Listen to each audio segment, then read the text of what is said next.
সবাই রাস্তায় দাঁড়ান আর গাড়িগুলো সাইডে একটু সাইড করে দাঁড়াবেন। গাড়ি যারা সাইডে আছে সাইড করে দাঁড়াবেন।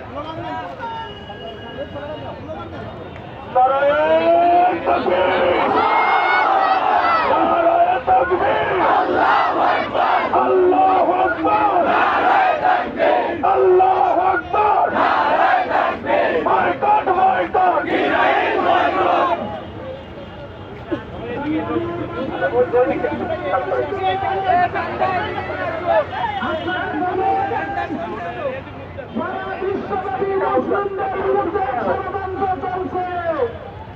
সেই ষড়যন্ত্রের মাধ্যম হিসেবে স্বাধীন ফিলিস্তিনবাসীর